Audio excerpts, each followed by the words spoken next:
menyangka bahwasanya rizki itu hanya berupa atau bernilai uang saja, jemaah.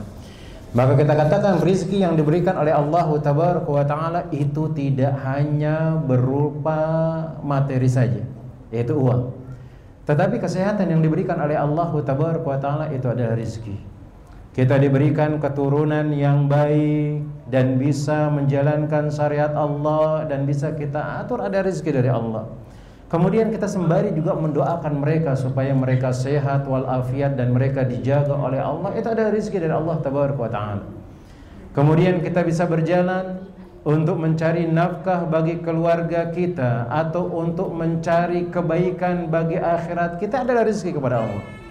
Bahkan kita duduk pada kesempatan sore hari yang berbarokah itu di tempat ini, di rumah dari rumah Allah Jalla Jalaluhu, maka itu ada rizki dari Allah Tabaraka wa Ta'ala yang patut kita syukuri, karena tidak semua orang diberikan rizki yang terbaik oleh Allah Rabbul Alamin. Sembari terus meminta pertolongan kepada Allah Tabaraka wa Ta'ala, karena sejatinya yang bisa menolong dan mengeluarkan kita dari semua permasalahan dan masalah kita jemaah adalah Allah Rabbul Alamin. Allah yang bisa membolak-balikkan keadaan, yang mulai dari keadaan susah kemudian Allah rubah menjadi keadaan yang terbaik. Dari keadaan yang mungkin kita berada dalam keadaan sakit, dan Allah Maha bisa untuk membuat orang itu menjadi sehat jemaah. Terus bersyukur, terus berterima kasih kepada Allah, kemudian tingkatkan ketakwaan kita kepada Allah Rabbul Alamin, sehingga kita lah orang-orang yang disiapkan keberkahan dan disiapkan oleh Allah Tabaraka wa Ta'ala surganya. Tetapi ingat, orang-orang yang bersyukur itu akan terus diuji oleh Allah Tabaraka wa Ta'ala, terus diuji, karena orang-orang yang bersyukur adalah orang-orang yang beriman. Sebagaimana Allah Tabaraka wa Ta'ala mengatakan, ahasiban nas ayyutraku ayyakulu amanna wa hum la yuftanun. Apakah manusia ini menyangka ketika dia bersyukur kepada Allah, ketika dia beriman kepada Allah Tabaraka wa Ta'ala, mereka tidak akan diuji? Maka pasti kita diuji. Diuji kita dengan suami kita, diuji kita dengan istri kita, diuji dengan bawahan kita, diuji dengan atasan kita, diuji dengan anak-anak kita, diuji kita dengan harta kita, semuanya oleh Allah Tabaraka wa Ta'ala. Karena Allah ingin melihat siapa di antara kita yang betul-betul cinta kepada Allah, kemudian bersyukur dengan nikmat yang diberikan oleh Allah Tabaraka wa Ta'ala. Kemudian selawat terus beriring salam kepada Nabi kita Muhammad bin Abdullah sallallahu alaihi wasallam. Jemaah semoga dirahmati oleh Allah Tabaraka wa Ta'ala. Alhamdulillah, pada kesempatan sore hari yang berbarokah ini kita bisa duduk, kita bisa melanjutkan pelajaran dan kajian kita, masih membahas kitab yang dituliskan oleh Syekh Fuad bin Abdul Aziz hafizahullah ta'ala, yaitu Kitabul Adab, kumpulan adab-adab Islami, yaitu etika yang harusnya dimiliki oleh seorang muslim dan muslimah dan diamalkan dalam kehidupan sehari-harinya. Karena kita mencintai Nabi SAW, dan itu kita sebutkan di antara kecintaan kita kepada Nabi SAW adalah mengamalkan semua adab dan akhlak yang diajarkan oleh Nabi SAW. Maka di sini kata beliau Syekh Fuad bin Abdul Aziz, yaitu bab yang ke-16 dari adab-adab yang diajarkan oleh Nabi SAW, yaitu adab-adab berkendaraan dan berjalan. Ternyata dalam agama Islam sekedar berjalan itu dikasih tahu kita adab-adab dan doanya jemaah.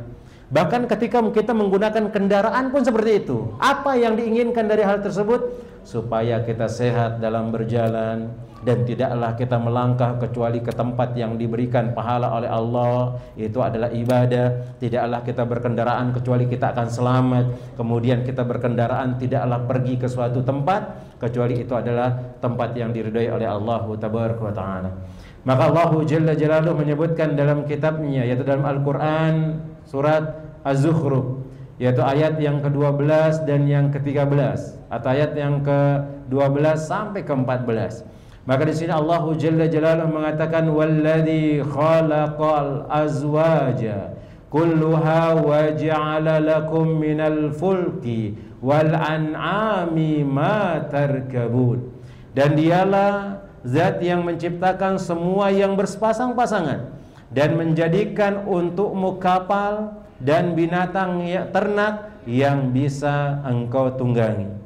Litastawu ala zuhurihi summa tadhkuru ni'mata rabbikum wa idastawaitum alaihi wa taqulu subhanalladzi sakhkhara lana hadza wa ma kunna lahu muqrinin wa inna ila rabbina lamunqalibun.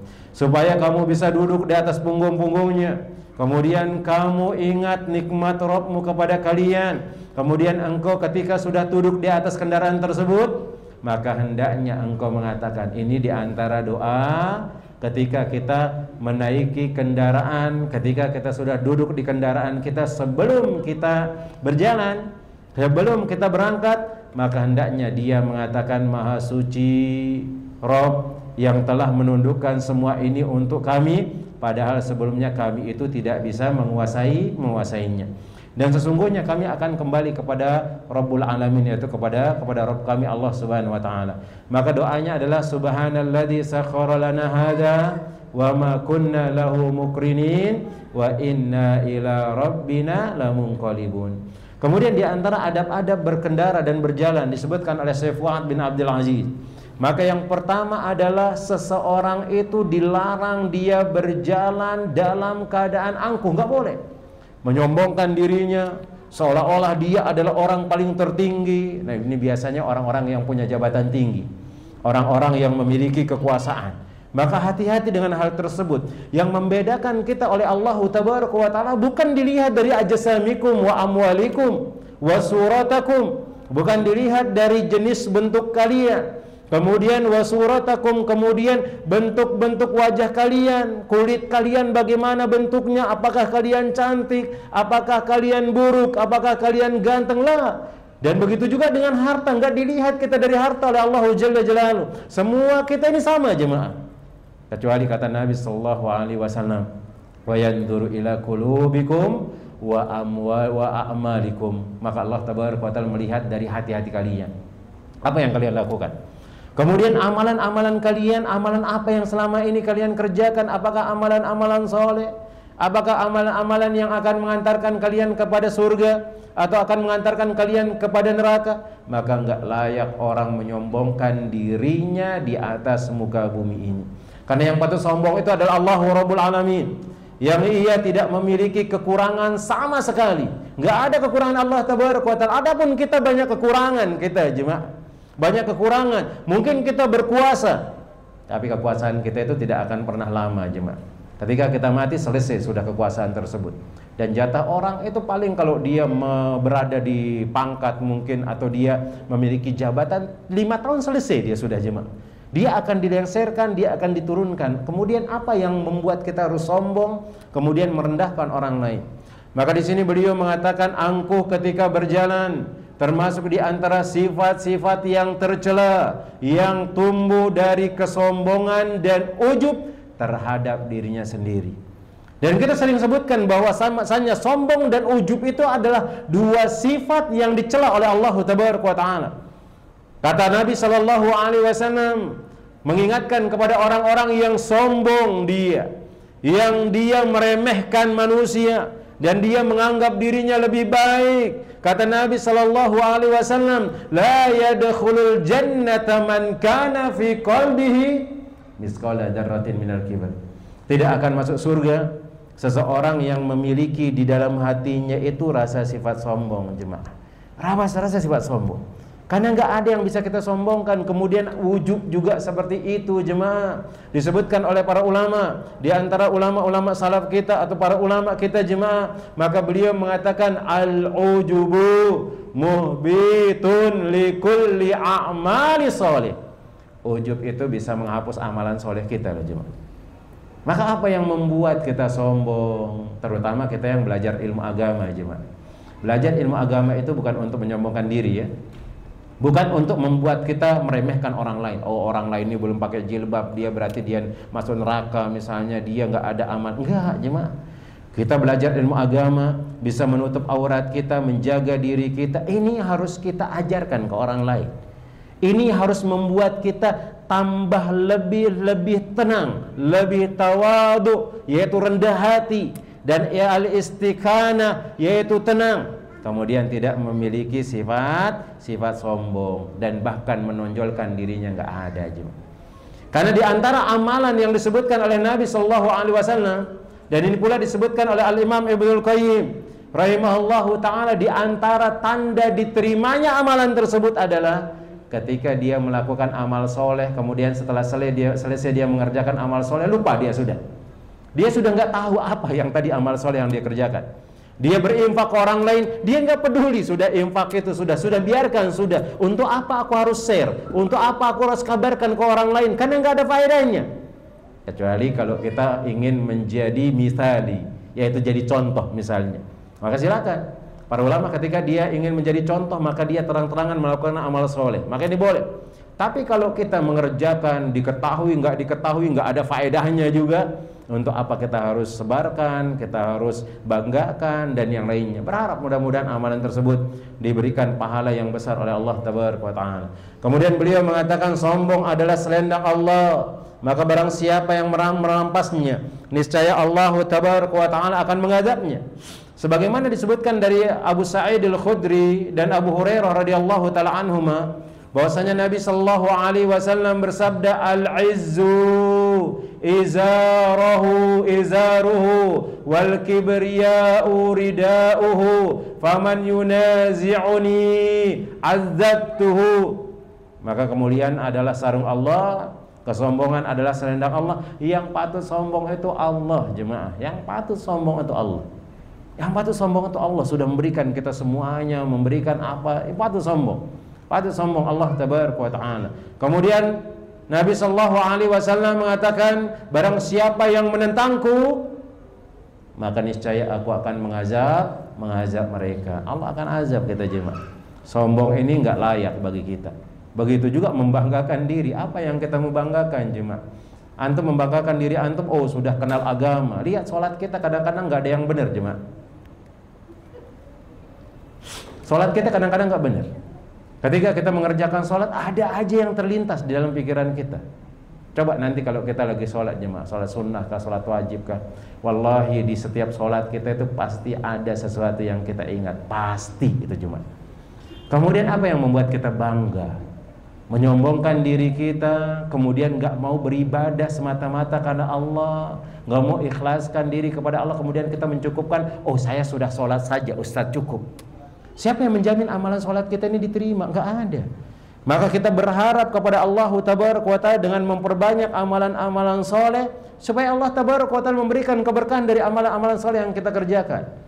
Dan kita tidak patut sombong, angkuh, kemudian merendahkan orang lain.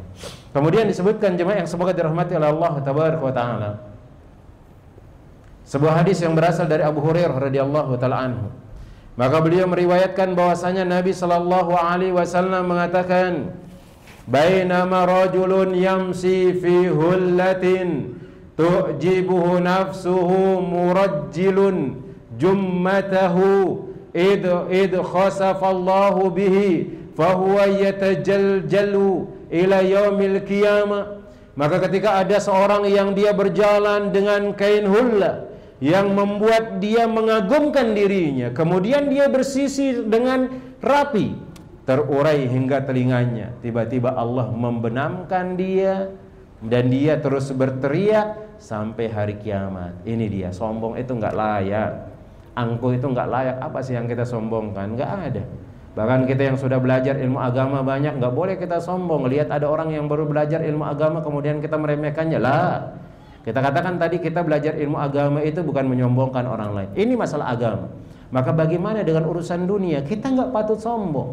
Mungkin sekarang kita memiliki harta banyak, tapi ingat ketika kita sombong, Allah akan benamkan kita. Allah Maha Kuasa dengan hal tersebut. Maka lihat cerita seorang atau orang-orang yang soleh dulu, atau orang-orang yang dimurkai oleh Allah Tabaraka wa Ta'ala. Yang mungkin sekarang ini yang biasanya kita gelari kalau nyari harta kemudian dapat di tanah itu kita katakan harta karun. Bagaimana kisah Qarun tersebut? Dia diberikan kemudahan oleh Allah Rabbul Alamin. Dia diberikan kekayaan oleh Allah Tabaraka wa Ta'ala, bergudang-gudang kekayaannya. Bahkan disebutkan oleh Nabi sallallahu alaihi wasallam, kunci untuk membuka yaitu gudang hartanya itu harus dipikul oleh 8 orang, jemaah. Harus dipikul oleh 8 orang.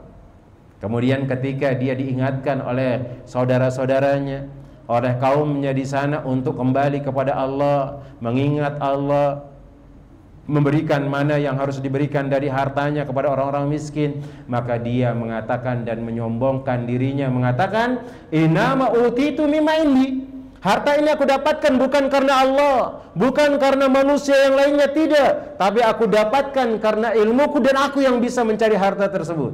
Nah, dan kita banyak seperti itu jemaah. Ketika kita diberikan kekayaan oleh Allah, kita meremehkan orang-orang yang rendah, bukan malah mensyukurinya jemaah, tapi kita meremehkan orang lain, maka Allah Maha Kuasa untuk membenamkannya. Maka Qarun itu langsung dibenamkan pada waktu itu. Bukan karena dia sakit, dia sehat, hartanya banyak, dibenamkan oleh Allah Tabaraka wa Ta'ala, dimasukkan dia ke perut bumi karena dia sombong dan angkuh. Maka berhati-hati pula kita dengan hal tersebut.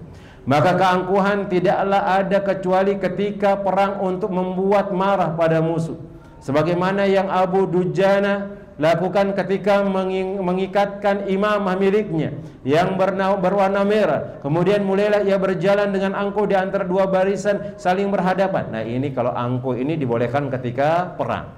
Dan itu hanya taktik jemaah. Angkuh, dia sombong, dia meremehkan musuh misalnya, mengatakan engkau tidak ada apa-apanya, supaya musuh itu menjadi kecut dia, menjadi takut dia, kemudian dia masuk ke dalam agama Islam. Maka tidak perlu adanya peperangan, tidak perlu ada pertumpahan darah pada waktu itu jemaah. Ini yang dibolehkan, angkuh ketika kita berperang jemaah. Dan ketika Rasulullah SAW melihatnya dengan angkuh, beliau bersabda, sesungguhnya jalan seperti itu adalah jalan yang Allah murkai kecuali pada kesempatan ini.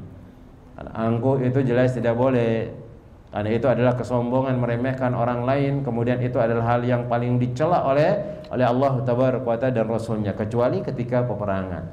Maka yang pertama di antara adab orang berjalan, adab orang itu berkendaraan, nggak boleh angkuh. Mentang-mentang mobilnya Pajero misalnya, semuanya disenggol. Mentang-mentang mobilnya apa misalnya, disenggol dan yang lain, nggak boleh kita angkuh. Jalan itu milik kita bersama. Ayo saling menghormati, saling menyayangi, saling memberikan kasih sayang, kemudian ketenangan di antara kita jemaah. Dan itu yang diajarkan oleh Allah Tabaraka wa Ta'ala dan Nabi-Nya sallallahu alaihi wasallam. Al-mu'min itu kalbunyan yasuddu ba'duhum ba'du. Seorang mukmin itu seperti bangunan yang saling menopang satu dengan yang lainnya. Nah, kemudian yang berikutnya di antara adab, yaitu berkendaraan atau berjalan yang dilakukan oleh Nabi Sallallahu Alaihi Wasallam adalah, dan ini diantara tata cara jalannya Nabi, walaupun ini tidak wajib jemaah, tidak wajib, tapi biasanya Nabi Sallallahu Alaihi Wasallam sering melakukan jalan seperti itu. Mana dia? Beliau Sallallahu Alaihi Wasallam ketika beliau berjalan, dan disebutkan oleh Imam Ibnul Qayyim Al-Jauziyah bahwasanya apabila Nabi Sallallahu Alaihi Wasallam berjalan, maka beliau adalah takaffa wa takaffuan, yaitu condong ke depan, agak mencondongkan tubuhnya ke depan, menunjukkan kalau jalan itu cepat Nabi SAW. Cepat Nabi SAW. Dan ini dipraktikkan kalau sama istri antum pergi ke mall, ajari dia cuma, biar kalau jalan itu condong ke depan, jangan biarkan menengok ke kiri ke kanan, susah sudah. Nah, dan ini diantara cara Nabi SAW ketika beliau berjalan. Maka bahkan disebutkan beliau adalah manusia yang jalannya paling cepat, paling baik, dan paling tenang. Mencondongkan tubuhnya agak ke depan, menunduk beliau, merendahkan diri. Maksudnya bukan merendahkan diri kemudian dia memuja-muja manusia, enggak. Tawadhu itu ia tidak meremehkan orang lain. Dia jalan condong kemudian merendahkan dirinya, kemudian dia tenang, tidak terlalu memikirkan urusan orang lain, maksudnya yang dia urusannya dengan keluarganya, kemudian tidak mencampuri urusan mereka kecuali itu yang berkaitan dengan syariat Allah Tabaraka wa Ta'ala. Kemudian yang berikutnya disebutkan oleh Abu Hurairah radhiyallahu taala anhu, bahwasanya beliau berkata, aku tidak pernah melihat orang yang paling gagah daripada Rasulullah sallallahu alaihi wasallam, seakan matahari berjalan di wajahnya, Masya Allah. Dan aku tidak pernah melihat seorang yang jalannya lebih cepat daripada Nabi sallallahu alaihi wasallam, seakan bumi terlipat untuknya. Dan kami berusaha dengan sungguh-sungguh terhadap diri kami, dan beliau tidak terlihat memaksanya. Nah, memaksakannya. Dan disebutkan oleh Ali bin Abi Thalib Beliau mengatakan apabila Nabi Shallallahu Alaihi Wasallam berjalan, beliau condong ke depan, seolah-olah beliau turun dari sahabat, dari sabab. Apa maksudnya di sini? Disebutkan di bawah adalah yaitu berada di tanah yang landai, atau dalam sifat dari sifat salat Nabi Shallallahu Alaihi Wasallam, as-sabah itu adalah dia turun, yaitu dari tempat yang rendah, atau dia di tempat yang rendah, dari atas ke tempat yang rendah, seperti orang menunduk jemaah. Itu yang dilakukan oleh Nabi Shallallahu Alaihi Wasallam. Kemudian yang berikutnya disebutkan pula sekali waktu Ali bin Abi Thalib pernah berkata, apakah beliau berjalan dengan takla? Maka beliau pun disebutkan kalau beliau berjalan itu kayak seperti turun ke bawah. Sama dengan yang di atas, beliau menunduk, kemudian beliau berjalan. Nah, kemudian saya, yakni Syekh Fuad bin Abdul Aziz, beliau mengatakan makna at-takallu adalah ketinggian pada tanah secara keseluruhan, sebagaimana keadaan seorang yang miring dari tempat yang rendah. Jalan seperti itu adalah jalan para ulul azmi, orang-orang yang mempunyai azam atau tekad dan mempunyai himmah, keinginan yang kuat serta keberanian. Dan cara jalan seperti itu paling sempurna dan lebih memberikan ketenangan anggota badan, lebih jauh dari jalan orang yang sedang marah, hina dan lemas. Kemudian di antara faedahnya di sini, Al-Imam Ibnul Qayyim Al-Jauziyah, beliau menyebutkan dalam Al-Hadyu tentang 10 macam berjalan, atau 10 macam berjalan di sini. Yang paling baik dan paling sempurna, yang pertama adalah at-takaffu dan takallu, seperti seorang yang turun dari ashab, yaitu tempat yang miring atau curam, dan jalan seperti ini adalah cara jalannya Nabi sallallahu alaihi wasallam. Kemudian yang kedua adalah berjalan dengan gelisah dan sempoyongan, laksana seekor onta yang bingung. Maka jalan seperti ini adalah tercela, karena menunjukkan kekurangan akal orang yang melakukannya, terlebih lagi apabila orang tersebut sering menengok ke kiri dan ke kanan ketika berjalan. Kemudian yang ketiga adalah berjalan lemas dengan langkah demi langkah seperti sepotong kayu yang diangkut, dan cara jalan ini adalah cara jalan yang tercela dan jelek, kata beliau. Kemudian disebutkan yang keempat adalah jalan dengan cepat. Kemudian ar-ramal, cara jalan yang paling cepat disertai langkah yang saling berdekatan, disebut juga al-kabbab, yaitu ar-ramal itu lari-lari kecil. Kayak seperti kita kalau sudah sampai di Ka'bah atau sampai selesai di Ka'bah, ada ramalnya, itu jalan lari-lari kecil. Kemudian nanti juga ketika kita berada di antara Safa dan Marwah, sudah nyampe garis yang hijau, maka mulai kita ramal, lari-lari kecil dan seterusnya. Nah, kemudian yang berikutnya adalah an-naslan, yaitu jalan sambil berjinjit kecil yang tidak mengganggu orang yang berjalan. Nah, kemudian al-kauzali, yaitu jalan dengan berlenggak-lenggok, yakni cara jalan yang disertai kelemah lembutan dan kebanci-bancian. Nah, ini khusus untuk perempuan.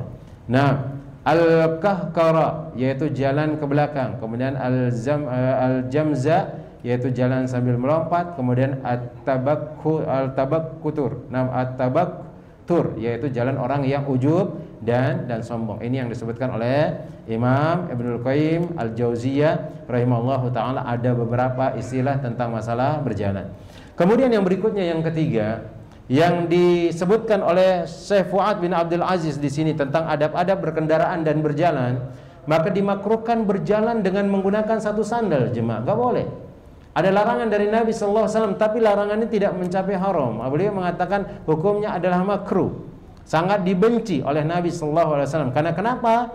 Dia akan membebani satu tubuhnya dan tidak membebani yang lainnya, dan ini adalah perbuatan zalim, jemaah. Hanya sekadar bagian tubuh saja, kalau kita tidak adil dengan hal tersebut, itu adalah kezaliman. Itu adalah kezaliman. Kemudian yang kedua, yang keempat, termasuk di antara surah Nabi sallallahu alaihi wasallam itu sesekali tidak memakai sandal. Sesekali. Kalau perempuan, ya ketika tidak dilihat auratnya oleh orang lain, ketika dia tidak dipandang mungkin auratnya oleh orang lain, maka nggak jadi masalah. Ingat, kaki itu adalah aurat, maka itu dijaga, jangan sampai dilihat oleh orang lain. Kemudian ketika nggak ada orang ngelihat, mungkin di rumahnya ada tamannya khusus untuk berjalan misalnya, maka itu nggak jadi masalah. Dan ini berdasarkan perkataan dari Fudalah bin Ubay radhiyallahu taala anhu, bahwasanya Nabi sallallahu alaihi wasallam memerintahkan kami agar sesekali bertelanjang kaki ketika berjalan, tidak memakai sandal. Dan disebutkan dalam hadis Ibnu Umar radhiyallahu taala anhuma tentang ziarahnya Nabi sallallahu alaihi wasallam kepada Sa'ad bin Ubadah. Ia berkata, ketika Nabi berdiri, kami pun ikut berdiri bersama beliau, dan kami berjumlah sekitar 10 orang. Kami tidak memakai sandal, tidak pula khuf, tutup kepala atau kopiah, dan tidak pula gamis. Ini diantara salah satu adab kalau datang ke kuburan itu tidak menggunakan sandal. Karena ada larangan dari Nabi SAW, orang yang pakai sandal kemudian dia menginjak kuburan kaum muslimin, makanya ada suatu larangan, nggak boleh. Kemudian dan tidak pula kami di sini berjalan di atas tanah yang becek. Nah, dia pun berjalan, silakan. Mau dia becek, mau biasa, silakan. Dan ternyata kita lihat itu manfaatnya lebih besar daripada berjalan pakai sandal. Karena kan disebutkan di bagian areal kaki itu ada titik-titik pengobatan di sana. Kalau kita menggunakan sandal nggak kena dia. Tapi kalau kita nggak menggunakan sandal, kadang-kadang spontan kena dengan batuan misalnya, maka dia akan terasa, kemudian kita akan merasa nikmat dengan hal tersebut. Nah, ini dia. Ternyata di antara ajaran Nabi sallallahu alaihi wasallam ada sesuatu yang terindah di sana, ada sesuatu yang indah. Maka jalan tanpa alas kaki mengandung hikmah untuk menghilangkan kebiasaan seseorang merasakan nikmatnya dengan seringnya memakai sandal. Ini juga di antara rasanya. Kita kan memakai sepatu itu sudah nikmat, memakai sandal yang empuk itu sudah nikmat. Sesekali lah nggak pakai sandal, supaya kita mensyukuri hal yang tadi. Oh, ternyata memakai sandal itu nikmatnya luar biasa. Karena kalau nggak pakai sandal, kena batu kecucuk, kena kerikil, sakit juga kakinya. Akhirnya dia mengatakan punya sandal itu nikmat, ya Allah. Nah, ini di antara cara untuk mensyukuri nikmat Allah Tabaraka wa Ta'ala. Sesekali melakukan yang memang itu membuat kita ingat dengan nikmat Allah Tabaraka wa Ta'ala. Kemudian yang berikutnya, jemaah yang semoga dirahmati oleh Allah Rabbul Alamin. Yang kelima, maka pemilik kendaraan lebih berhak duduk di bagian depan kendaraannya. Ini kalau misalnya kita mau bareng-bareng pergi kemana misalnya, ayo kita pinjam mobilnya antum, atau kita pinjam mobilnya Ummahat misalnya, khusus untuk ibu-ibu mau pergi jalan-jalan kemana, maka usahakan yang punya mobil tuh suruh di depan, walaupun bukan dia yang nyetir. Kecuali kalau dia melihat mungkin ada ibu-ibu yang suka mabuk-mabuk mau pakai mobil misalnya. Nah, akhirnya dia suruh, silahkan engkau di depan, anda di belakang saja. Kalau ini nggak jadi masalah, karena seharusnya haknya yang dia duduk di depan dia gugurkan dan dia kasih kepada orang lain. Maka barang siapa yang memiliki sesuatu, maka ia lebih berhak atasnya dibandingkan selainnya. Dan mengendarai kendaraan berupa makhluk hidup atau benda mati hukumnya adalah sama. Maka pemilik unta, kuda atau mobil lebih berhak duduk di depan kendaraannya dan didahulukan daripada orang lain. Maka janganlah seorang mengendarai kendaraan di bagian depan kecuali atas izin pemiliknya. Ini di antara adab kita loh, di antara adab kita. Hal-hal yang remeh itu diajarkan dalam agama Islam, dan ini tanda kesempurnaan Islam. Kemudian disebutkan oleh Buraidah radhiyallahu taala anhu menjelaskan hal tersebut. Ia berkata, ketika Rasulullah SAW berjalan, seorang laki-laki datang dengan menaiki keledai. Orang itu berkata, ya Rasulullah, wahai Rasulullah, ayo naik, ayo naik. Maka orang itu pun mundur ke belakang. Kemudian Nabi SAW mengatakan kepada dia, tidak, jangan mundur ke belakang, biar aja engkau di depan. Engkau yang lebih berhak duduk di depan kendaraanmu dibandingkan aku. Dan di sini ada adab. Masya Allah, kalau ketemu kawan-kawan kita di jalan, misalnya, ayo bantu dia, ayo kasihkan dia tumpangan misalnya. Orang muslim yang kita mungkin tidak takut dengan dia akan melakukan perbuatan jahat kepada kita, bantuin mereka. Bantuin mereka, ajak dia kalau jalan kaki, kasihan dia, naikkan ke mobil. Itu pahalanya besar, jemaah. Mana dia? Nabi SAW mengatakan, wallahu fi aunil abdi makanal abdu fi auni akhihi. Allah akan senantiasa menolong seorang hamba kalau hamba itu nolong saudaranya. Saling tolong menolong. Jangan mempersusah, jangan mempersulit orang lain. Kemudian disebutkan juga berikutnya, maka Nabi SAW memerintahkan dia untuk duduk di depan. dibandingkan beliau, kecuali memang engkau menetapkannya untukku. Kecuali yang punya mobil mengatakan ayo di depan saja. Sama kayak sepeda motor. Kita lihat teman kita suruh dia duduk di depan, nggak apa-apa, antum duduk di depan, antum yang bonceng sudah. Baik. Maka itu nggak jadi masalah. Maka beliau pun mengendarainya. Kemudian yang berikutnya yang keenam, bolehnya membonceng di atas kendaraan jika tidak memberatkannya. Di antara adab berkendaraan adalah dibolehkan 2 atau 3 orang berkendaraan di atas satu kendaraan selama kendaraan tersebut mampu untuk itu. Ternyata terhadap kendaraan itu juga harus ada adab kita jemaah. Lihat. Bukan hanya kepada Allahu Jalla Jalaluhu saja, bukan hanya kepada manusia, tetapi kepada binatang pun diperintahkan dan benda mati pun diperintahkan oleh Nabi sallallahu alaihi wasallam supaya tidak membuat dia rusak. Ada orang sepedanya mungkin sepeda Mio kecil, tapi yang naik di sana 3 orang berbobot 100 kilo. Ya, hancurlah. Kasihan. Akan menzalimi kita walaupun dia adalah benda mati. Dan akan membuat kita susah juga yang memiliki kendaraan tersebut. Begitu juga dengan mobil dan yang lainnya. Begitu juga mobil dengan yang lainnya.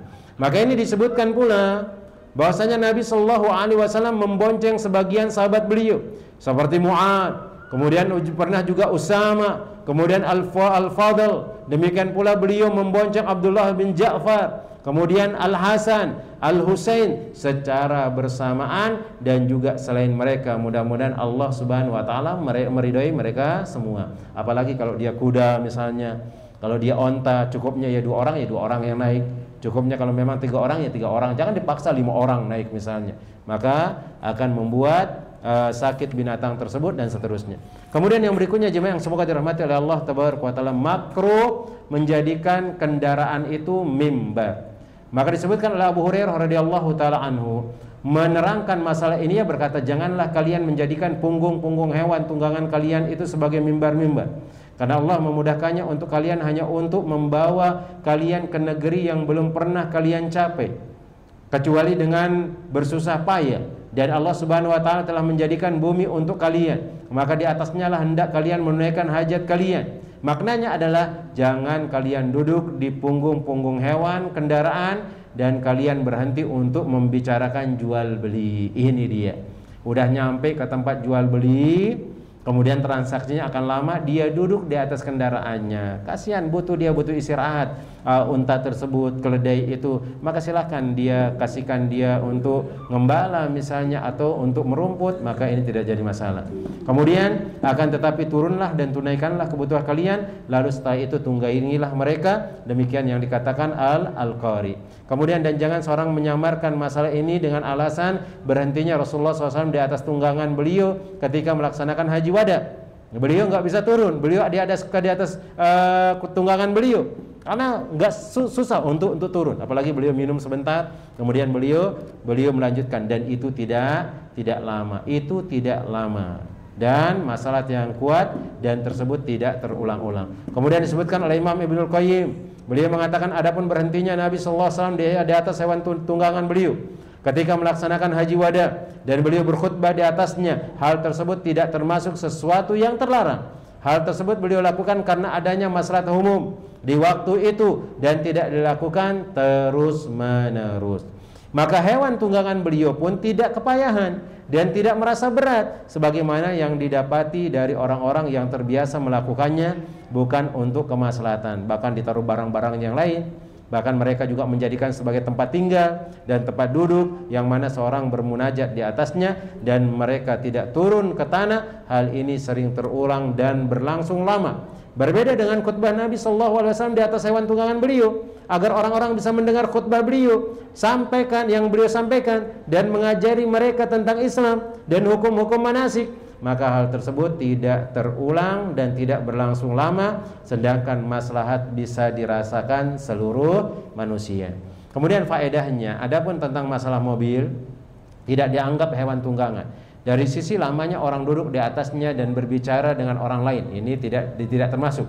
Karena sejatinya yang dimasukkan hewan tunggangan di sini adalah yang dia binatang, karena binatang itu butuh istirahat, kemudian butuh merumput, makan misalnya dan yang lainnya. Adapun mobil tidak merasa berat dan payah, akan tetapi hendaknya seorang menjaga kendaraannya dari pengguna jalan, jangan sampai mengganggu, membuat mereka gelisah, membuat mereka jalan mereka sempit, karena mengganggu mereka adalah perkara yang diharamkan oleh Allah tabaraka wa taala, sebagaimana Allah jalla jalaluhu mengatakan walladzi yu'dzunal mu'minina wal mu'minat bighairi maktasabu faqad ihtamalu buhtana wa itsman mubina.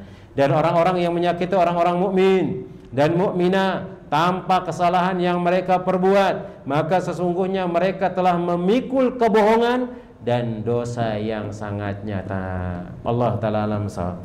Maka ini diantara adab-adab yang diajarkan oleh Nabi sallallahu alaihi wasallam dan disebutkan oleh Syekh Fuad bin Abdul Aziz tentang permasalahan bab adab berkendaraan dan berjalan. Maka diantara adabnya kita dilarang bersikap angkuh. Kemudian kita diperintahkan untuk berjalan sesuai dengan jalan Nabi sallallahu alaihi wasallam, dan ini adalah sunnah Nabi. Kemudian yang ketiga, tidak berjalan di atas atau di atas sandal. Harus kalau dia mau berjalan dengan menggunakan dua sandalnya atau melepas keduanya. Kemudian yang keempat, termasuk di antara sunnah Nabi SAW, sesekali bertelanjang kaki. Kemudian yang kelima, pemilik kendaraan tidak berhak duduk di bagian depan, lebih berhak duduk di bagian depan kendaraannya. Kemudian yang keenam, boleh membonceng selama tidak menyakiti dan tidak merusak kendaraan tersebut. Kemudian tidak dijadikan tempat duduk lama, kemudian tempat tinggal lama di atas punggung kendaraan tersebut, tapi ini khusus bagi hewan saja.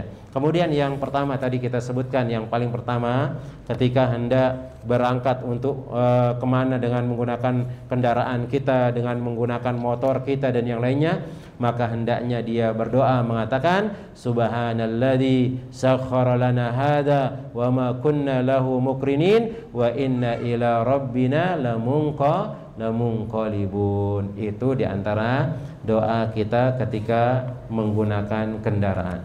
Nama Allah Ta'ala mungkin ini yang dapat Anda sampaikan. Semoga bermanfaat bagi Anda pribadi, kemudian bagi para jemaah, kemudian bagi kaum muslimin dan muslimat yang semoga dirahmati oleh Allah Ta'ala. Sisa waktunya kita gunakan untuk tanya jawab kalau memang ada pertanyaan.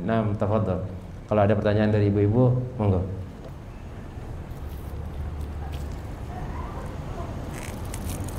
Tentang berkaitan adab berkendaraan dan berjalan, atau mungkin ada yang perlu ditanyakan.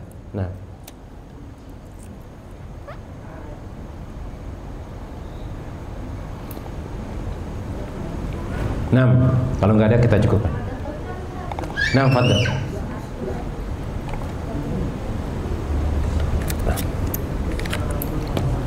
Waalaikumsalam warahmatullahi wabarakatuh.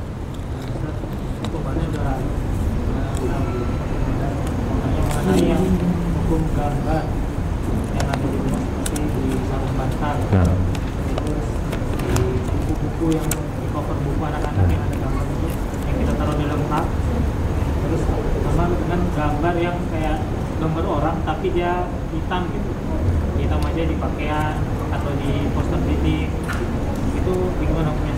Bagaimana dengan gambar-gambar yang ditaruh di rumah, yang ditempel-tempel? Jelas itu tidak dibolehkan. Kata Nabi sallallahu alaihi wasallam mengatakan, innal malaikata la yadkhulu ila baitil ladzi fihi suwar wal kalb. Sesungguhnya malaikat tidak masuk ke dalam rumah yang di sana ada gambar-gambar yang ditempel. Adapun gambar tapi dia disimpan di laci, maka itu tidak termasuk. Yang dimaksudkan ini adalah yang ditempel di luar.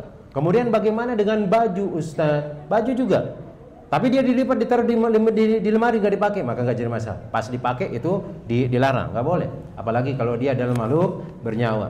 Kemudian bagaimana dengan gambar-gambar yang ada di buku, kemudian dipakai oleh anak-anak kita? Usahakan kalau bisa ditutup matanya, atau mungkin pakai isolasi namanya. Itu tinggal di lakban misalnya, ditutup mukanya atau kepalanya. Yang penting tidak membentuk seperti makhluk hidup, maka seperti itu dibolehkan. Adapun yang dia ditempel di bantal di ini, usahakan tidak dipakai, jangan dipakai, karena itu makhluk bernyawa dan yang lainnya. Bagaimana kalau dengan gambar tapi di baju anak-anak kita, Ustaz? maka ini ada keringanan bagi anak kecil. Tapi usahakan orang tua itu kalau belikan baju itu jangan makhluk bernyawa, walaupun itu dibolehkan untuk anak kecil saja. Nah, ya kayak seperti bahkan boneka pun dibolehkan. Tapi khusus untuk anak kecil, kalau sudah tua kayak kita, untuk apa boneka kambing misalnya? Ya lebih baik beli kambing yang nyata aja, bisa disembelih, bisa dimakan, dikasih kayak apa, dibuat jadi kambing guling, dibuat jadi gulai, maka itu lebih enak. Nah, daripada gambar-gambar boneka-boneka kambing dipajang di rumahnya. Nah, Allah Ta'ala alam bisawab. Yang mana? Gambar kartun termasuk. Gambar kartun juga termasuk. Nah, kemudian berikutnya Ustadz, mana yang lebih baik bagi kami ziarah ke kuburan tanpa alas kaki sementara resiko tertusuk sesuatu atau menginjak makam lainnya. Kemudian karena makam penuh, atau cukup mendoakan saja tanpa menziarahi makam orang tua kami. Jelas menziarahi, datang ke kuburan itu lebih utama itu. Karena Nabi Shallallahu Alaihi Wasallam mengatakan, fazuruha, maka pergilah kalian berziarah, fa innaha tudzakirkumul maut. Karena kalau kita pergi berziarah ke kuburan itu lebih mengingatkan kita ke kematian. Kalau di rumah doakan orang tua kita biasa-biasa saja. Ya orang tua kita sudah meninggal dunia, Allahumma ghafir lahu, Allahumma ghafir laha, selesai itu saja. Tapi kalau sampai ke sana sudah doakan orang tua, kemudian kita mikir, oh kita juga akan mati. Dan tempat kita cuma sepetak saja, itu pun kecil. Seukuran dengan tubuh kita saja yang masuk, atau agak longgar sedikit, selesai. Nah ini untuk mengingatkan kita bahwasanya kita pasti akan mati. Kemudian masalah menggunakan sandal ya dilihat sesuai kondisi ya. Dilihat sesuai kondisi. Kalau di sana banyak durinya ya pakai sandal, tapi berusaha untuk tidak menginjak kuburan. Karena sekarang kan aman kuburan sekarang. Pasti ada sela-selanya, dikasihkan dia jarak mungkin kadang-kadang ya berapa jengkal dari kuburan berikutnya supaya tidak bersambung. Beda kalau yang dulu-dulu kayaknya banyak yang kecampur-campur, yang ditaruh di sini di sana nggak beraturan. Kalau sekarang kayaknya aman, insyaallah. Tapi kalau ternyata nggak sengaja menginjak kuburan, ya mudah-mudahan kita diampuni oleh Allah Subhanahu wa Ta'ala. Maka yang terbaik itu jelas, walaupun dia kaum muslimat, pergi ke kuburan ziarah, karena tambahan manfaatnya itu lebih banyak daripada hanya sekedar mendoakan dari rumah. Beda loh, coba beda rasanya. Kita berdoa dari rumah biasa-biasa saja kan, Allahumma ghafir lahu, mungkin nangis kita juga. Nah ketika di kuburan itu lebih lagi. Sayangnya kita kepada orang tua kita doakan supaya dia selamat, bukan meratap ya. Kemudian kita juga bisa mengingat kematian. Oh tempat kita itu hanya sekedar kayak seperti ini, dan semoga kita dilindungi dari azab kubur. Nah yang terbaik itu datang ziarah, kemudian kalau memang bisa dibuka alas kakinya buka. Kalau memang nggak bisa karena banyak duri, ada banyak bekas-bekas gelas pecah, misalnya pecahan gelas di sana, maka pakai sandal. Nah, Allah Ta'ala mungkin itu yang dapat kita sampaikan. Semoga Allah Jalla Jalaluhu senantiasa memberikan keberkahan kepada kita, memudahkan urusan kita, bisa menziarahi orang-orang tua kita. Kemudian kaum muslimin kita doakan kebaikan, semoga kita juga mendapatkan kebaikan dari hal tersebut dan menjadikan kita orang-orang yang terus mengingat kematian, kemudian dimasukkan oleh Allah Tabaraka wa Ta'ala ke dalam surganya. Amin ya rabbal alamin. Kita cukupkan dengan doa kafaratul majlis. Subhanakallahumma wa bihamdika asyhadu an la ilaha illa anta astaghfiruka wa atubu ilaik. Summa assalamualaikum warahmatullahi wabarakatuh.